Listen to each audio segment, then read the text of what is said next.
Bonjour, bonjour, c'est Marwan avec vous. Je suis certifié Windows Server 2012 et SQL Server 2012. Alors aujourd'hui, on va continuer notre formation sur les configurations des fichiers et de partage et d'accès aux fichiers. Alors on va faire un petit exercice pour savoir comment on configure le partage et l'accès aux fichiers. Pour cela, je vais utiliser une machine virtuelle, pardon, la machine virtuelle, donc machine A. Je vais utiliser cette machine-là, je vais agrandir. Alors, je vais accéder à cette machine. Donc, vous allez me suivre comment on va faire pour gérer le partage et voir bien sûr les permissions NTFS et faire le partage. On va faire d'abord le partage. On va créer en fait deux dossiers. On va créer dossier par exemple que je vais nommer formation 1 et le dossier formation 2. Et dans chaque dossier, bien sûr, on va créer le partage sur les deux dossiers. Et après, on va créer un utilisateur. L'utilisateur qu'on va appeler par exemple Mario. Et cet utilisateur, on va lui donner donc l'accès à un dossier quelconque pour les droits de lecture et écriture. Et on va donner des restrictions à notre dossier. D'accord? Donc, on va donner donc des restrictions et on va bien sûr donner aussi des droits de lecture et écriture pour l'utilisateur Mario pour les deux dossiers. Donc, comment on va faire? Vous allez me suivre. On va bien sûr se connecter sur cette machine virtuelle.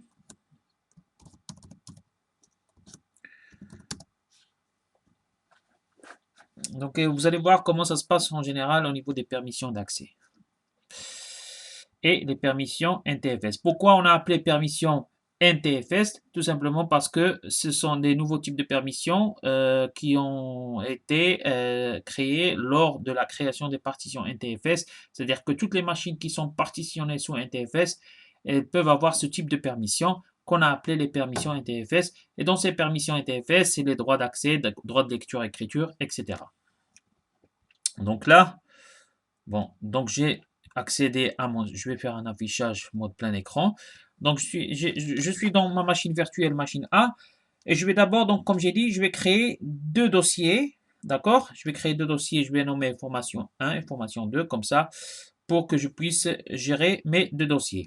On attend que le gestionnaire de serveur se lance sur cette machine virtuelle.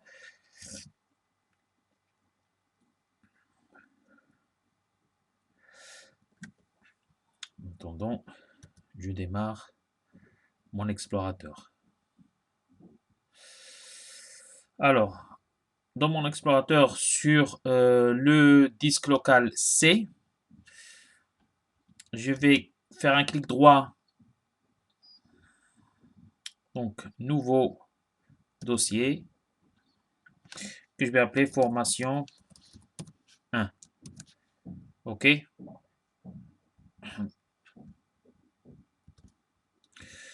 Désolé. Donc formation 1. Et dans ce nouveau dossier, je vais ouvrir ce nouveau dossier et je vais donc créer un nouveau fichier document texte que je vais nommer par exemple pour document texte formation. Donc c'est un fichier que j'ai appelé formation 1 et on va dire ceci est un test. D'accord? Donc fichier enregistré. Enregistré, enregistré. Voilà. Donc j'ai créé mon premier dossier. Donc sur le disque local C, que j'ai nommé formation 1. Donc je vais créer un deuxième dossier. Nouveau dossier. Que je vais nommer formation 2. Et dans ce nouveau dossier formation 2, je vais créer aussi un nouveau fichier que je vais nommer aussi un document texte que je vais nommer aussi formation 2. Pour ce fichier-là, on va dire que on va écrire Mario ne doit pas utiliser ce fichier. D'accord? Par exemple. Donc là, je mets enregistrer. Et je vais créer maintenant un utilisateur que je vais nommer Mario. Pourquoi je vais créer un utilisateur que je vais nommer Mario? Parce que je voudrais que l'utilisateur Mario, là ici je vais fermer cette gestion, l'utilisateur Mario va pouvoir accéder au dossier formation 1 facilement, modifier et créer tout ce qu'il veut sur formation 1. Par contre, sur formation 2, il ne va pas pouvoir y accéder. Donc, il y aura une restriction totale dessus. D'accord? Donc, d'abord, je crée l'utilisateur Mario et vous allez voir comment ça se passe. Donc, je diminue cette fenêtre-là et je passe vers quoi? Comment créer un utilisateur? Via le chemin le plus facile, c'est la console MMC. Voilà.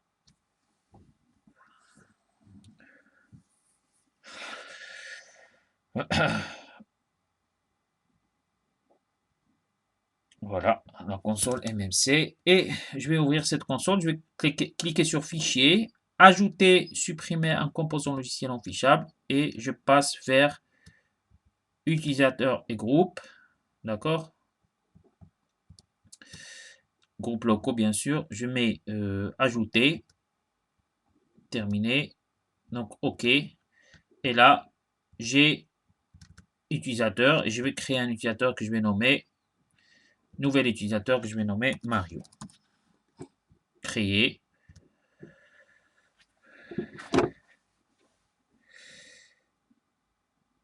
Donc ici, ok.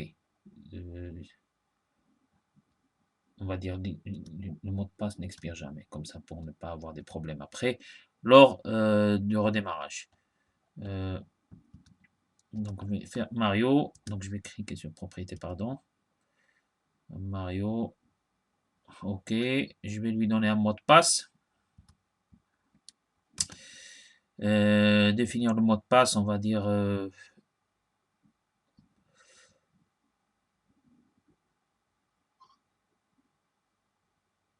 ok, donc je laisse l'utilisateur Mario comme il est. Donc c'est pas la peine d'utiliser un mot de passe, donc je le laisse. Donc j'ai créé un utilisateur que j'ai nommé Mario, d'accord.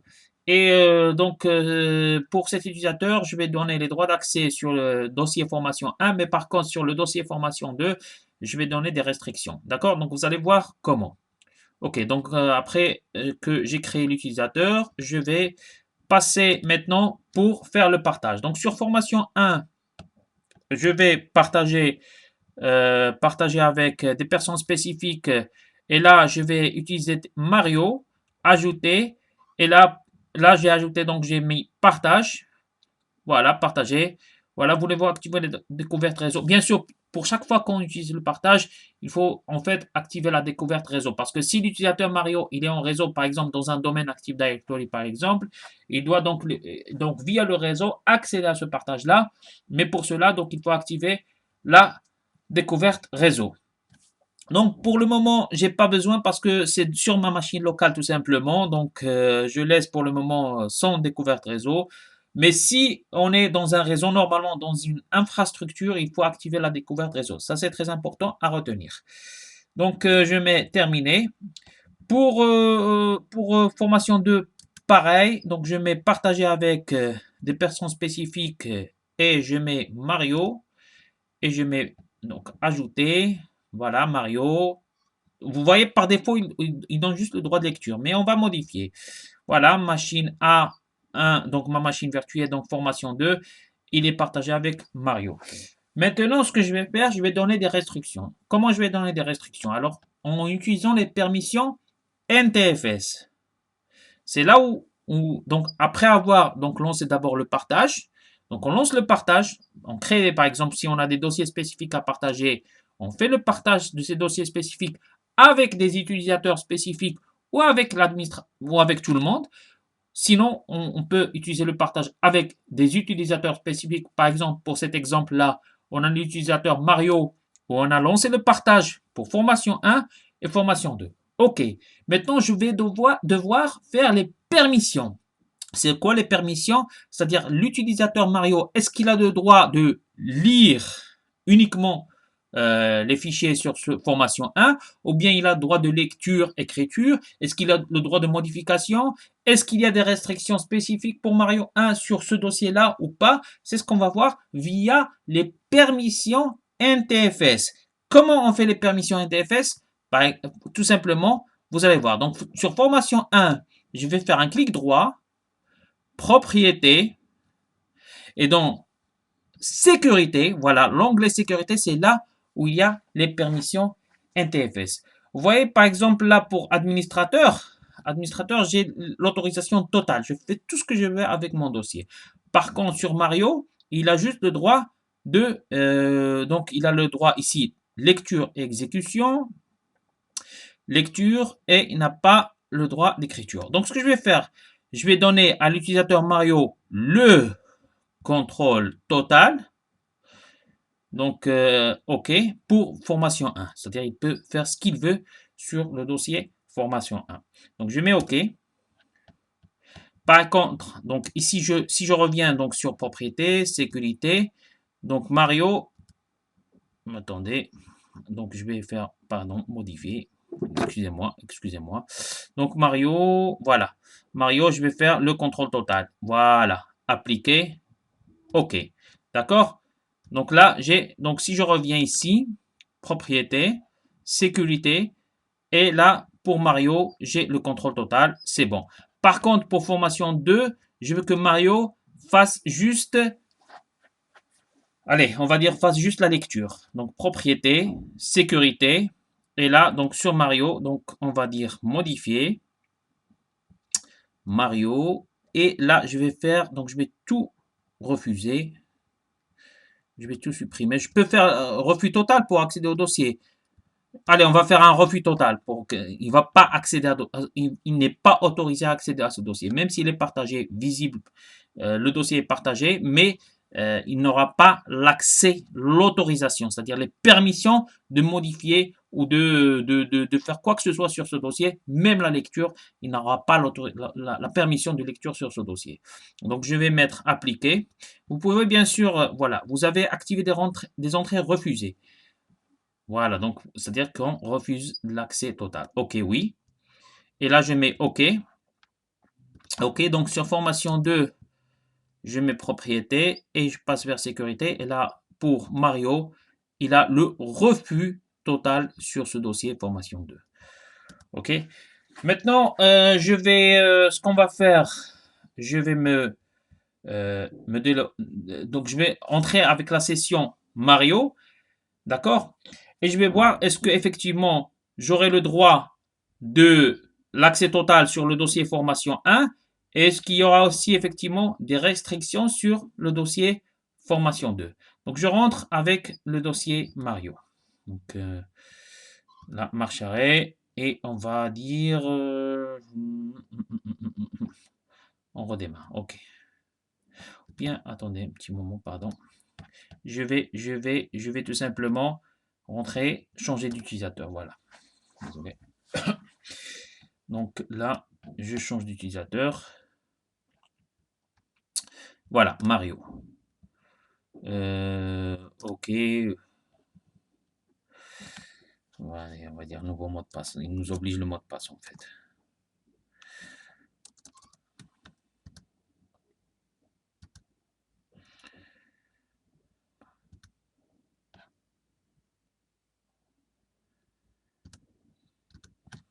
Pardon, on va faire un nouveau mot de passe.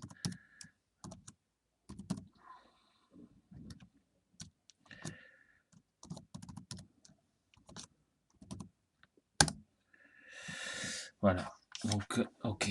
Donc, là, je suis rentré avec le nouveau mot de passe qu'on nous a obligé parce qu'en fait, quand j'ai créé l'utilisateur, j'ai pas en fait coché l'option le mot de passe ne change jamais ou quoi que ce soit de ce genre. De toute façon, donc voilà. Donc j'ai accédé avec l'utilisateur Mario, d'accord? Je vais faire affichage complet, mode plein écran pour que vous puissiez mieux voir. Donc je suis donc dans ma session avec l'utilisateur Mario et là, ce que je vais faire, tout simplement, je vais accéder au disque local C et je vais voir donc formation 1. Moi, je suis maintenant l'utilisateur Mario. Vous voyez, donc on a changé d'utilisateur et je suis rentré avec l'utilisateur Mario. Donc maintenant, l'utilisateur Mario, est-ce qu'il a le droit d'accès à formation 1? C'est ce qu'on va voir tout de suite. Effectivement, j'accède facilement, même j'ai le droit de modifier. Voilà, ceci est super. Je mets fichier, enregistrer. OK, super. Maintenant, je vais voir est-ce que j'aurai les mêmes droits avec formation 2. D'accord?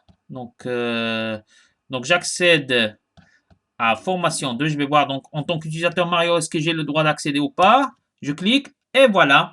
Vous ne disposez pas des autorisations requises pour accéder à ce dossier. Cliquez sur Continue pour accéder en permanence à ce dossier. Continuez. Et là, il va me demander le mot de passe administrateur. Il faut que l'administrateur donne les droits d'accès pour que l'utilisateur Mario accède à ce dossier formation 2. D'accord? Donc là, voilà. Donc vous voyez, donc comme j'ai accédé avec l'utilisateur Mario, j'ai pas pu effectivement accéder sur le dossier formation 2 parce que au début, en tant qu'administrateur, j'ai donné des restrictions. Mais par contre, pour formation 1, j'ai pas donné des restrictions. J'ai autorisé l'utilisateur Mario. Une fois qu'il accède via la session, qu'on accède via la session Mario, on peut effectivement accéder au dossier formation 1. Avec quelle méthode on a utilisé? On a utilisé les permissions NTFS. Donc, vous voyez, donc d'abord, retenez bien ça dans la tête. Donc, d'abord, on fait le partage. Après avoir effectué le partage, on utilise les permissions NTFS qui nous permettent de gérer les utilisateurs.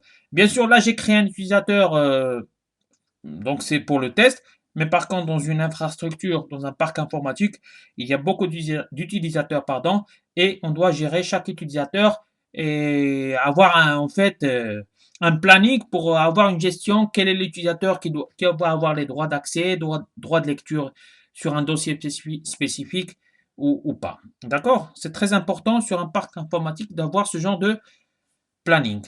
Donc là maintenant, j'avais accédé donc en tant qu'administrateur, donc je vais changer d'utilisateur. Je rentre encore une fois en tant qu'administrateur.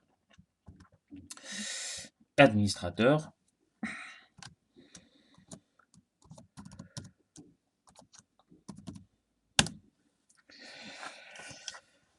Voilà. Donc je suis rentré en tant qu'administrateur maintenant. Donc bien sûr en tant qu'administrateur, mode plein écran, en tant qu'administrateur, j'ai tous mes droits, hein, parce que c'est moi le créateur, c'est moi l'administrateur. Sur formation 2, je peux y accéder facilement parce que je suis l'administrateur. Donc, vous voyez, donc si je fais un clic droit, donc il y a partager. Donc, on fait le partage d'abord. Bien sûr, si on est dans un réseau, il faut faire activer la découverte réseau, c'est très important. Et après, pour les permissions, pour les autorisations, on fait sur permission NTFS dans l'onglet sécurité. Et c'est là qu'on gère les utilisateurs qui vont être permis ou pas à des autorisations spécifiques. D'accord? Voilà.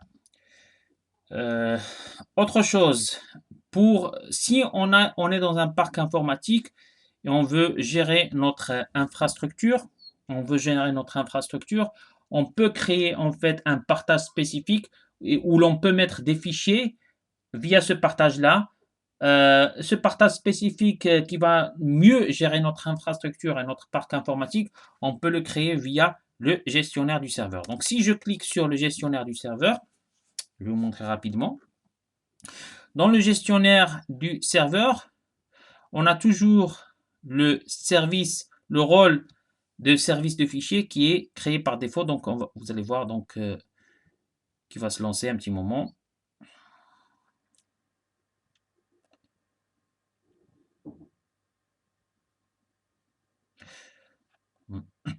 Voilà. Donc ici, ce rôle-là, il est toujours, donc une fois qu'on installe Windows Server, il est créé par défaut. Donc service de fichiers et de stockage.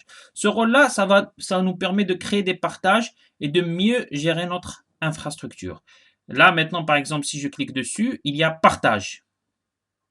Donc dans partage, je vais aller sur nouveau partage. Et voilà, dans nouveau partage, le protocole qui est utilisé, rappelez-vous donc la vidéo précédente, j'ai parlé des protocoles SMB et protocole NFS. Quand on parle de SMB, c'est tout simplement le protocole qui est utilisé pour le partage entre les machines Windows. Par contre, le NFS, c'est le protocole de partage qui est utilisé pour les machines qui travaillent sous Linux. Bien sûr, nous, on travaille sous Windows, donc on va laisser le protocole SMB rapide, d'accord? Et je vais faire un suivant. Et là, par exemple, sélectionner le serveur et le chemin d'accès au partage. Je vais par exemple sélectionner le serveur machine A1, qui est ma machine virtuelle avec laquelle on travaille. Cette machine-là, c'est par là où je vais faire le partage. Donc, je mets suivant. Le nom du partage, par exemple, je vais l'appeler mes formations. D'accord? Et je mets suivant. Alors, rappelez-vous, quand j'ai parlé des machines, des fichiers offline. Quand je parle des fichiers offline, c'est tout simplement c'est celui-là. Autoriser la mise en cache du partage. Quand je mets autoriser la mise en cache du partage, c'est-à-dire que au cas où il y a une perte, c'est-à-dire qu'il n'y a plus de connexion entre les serveurs et les machines clients, déjà donc il y a une mise en cache, c'est-à-dire que l'utilisateur peut momentanément travailler sur le partage le temps qu'on récupère la perte de connexion qui a été effectuée. C'est pour ça qu'on coche autoriser la mise en cache du partage. On peut aussi cocher activer l'énumération basée sur l'accès, ce qu'on appelle ABE, Access Based Enumeration. C'est quoi? C'est tout simplement des utilisateurs qui ont accès à des partages spécifiques peuvent ne pas avoir la visibilité sur d'autres partages où ils n'ont pas le droit d'y accéder. C'est-à-dire que si j'ai pas, par exemple, le droit d'accéder au dossier formation, je vais plus avoir de visibilité, même pas, je vais même pas voir le dossier formation 2 parce qu'en fait, j'ai pas accès. Donc, quand je coche activer l'énumération basée sur l'accès, c'est-à-dire que ça nous permet d'avoir des visibilités ou pas selon les types d'accès qu'on a. C'est-à-dire que moi, en tant qu'utilisateur Mario, je vais avoir la visibilité sur le dossier formation 1, mais je vais pas avoir la visibilité sur le dossier formation 2. D'accord? Donc, on peut utiliser cette option comme on peut ne pas l'utiliser. Donc, je fais suivant. Voilà, le partage a été créé, suivant. Voilà, le partage que j'ai nommé mes formations a été créé. Et à partir de là, je peux, voilà, je mets fermer. Et vous allez voir, donc, si je passe sur l'explorateur, dans C, voilà, voilà le partage qui a été créé. Mes formations, il est où? Petit moment.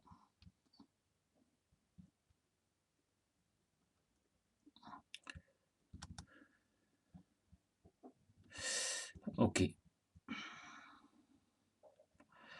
Pardon, je vais utiliser C, format, share. Ah, dans C, share mes formations. OK, d'accord, désolé.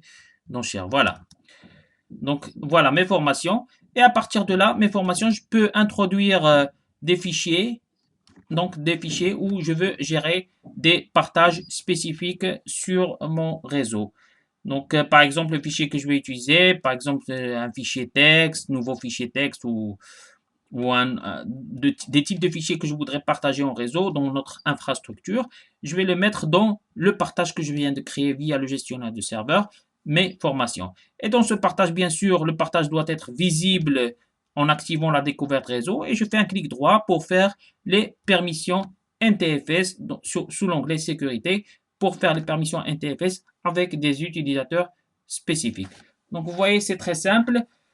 Retenez bien cela. Donc, le partage, on peut le gérer via le gestionnaire de serveur en créant un partage. Et là, on introduit des fichiers qu'on voudrait gérer pour le partage, grosso modo, pour notre parc informatique. Sinon, pour chaque dossier spécifique, comme on avait vu pour formation 1, un dossier spécifique, le deuxième dossier spécifique, formation 2, on a géré ces partages spécialement pour l'utilisateur Mario. L'utilisateur Mario a pu accéder à formation 1, mais par contre, il n'a pas pu accéder à formation 2 parce qu'on a donné des restrictions via les permissions NTFS.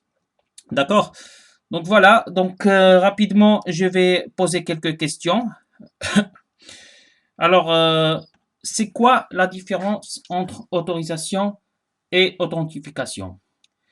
Quand je parle d'authentification, c'est quand je dois rentrer le mot de passe pour m'authentifier, c'est-à-dire qui êtes-vous? Voilà, moi je m'appelle Mario, voici mon mot de passe, je m'authentifie. D'accord. Par exemple, quand quand je voudrais rentrer à une session Windows, je m'authentifie. Par contre, l'autorisation, c'est les permissions. Qu'est-ce que je voudrais faire dans ce dossier? C'est pas qui êtes-vous, mais qu'est-ce que tu veux faire? Donc, qu'est-ce que tu veux faire? Je voudrais avoir les droits de lecture. Je voudrais faire de lecture-écriture. Je voudrais modifier ce dossier-là. Ça, c'est ce qu'on appelle l'autorisation. Et comment on fait l'autorisation? Via les permissions NTFS. D'abord, bien sûr, on fait les partages. Il y a des permissions de partage, comme vous avez vu au début quand on crée un partage, mais c'est assez simple, rudimentaire. Par contre, via les permissions NTFS, c'est beaucoup plus évolué. On peut faire plusieurs permissions à des utilisateurs spécifiques qu'on désire ou bien à tout le monde. Donc voilà, c'est quoi une permission NTFS? La permission NTFS a été vraiment créée lorsqu'on a créé les partitionnements NTFS via le système de fichiers NTFS.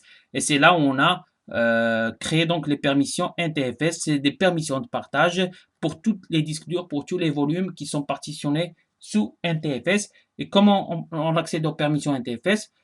Pour chaque volume, pour chaque dossier, donc un clic droit, propriété, l'onglet sécurité, et c'est là où on va avoir donc la liste des permissions qu'on désire effectuer à nos utilisateurs. Quel est le rôle qui est installé par défaut et qui permet de gérer le partage d'accès aux fichiers sur Windows Server 2012? Comme j'ai dit, il y a déjà un rôle de service de fichiers qui est déjà installé par défaut. Ce rôle-là nous permet de gérer les partages sous Windows Server 2012.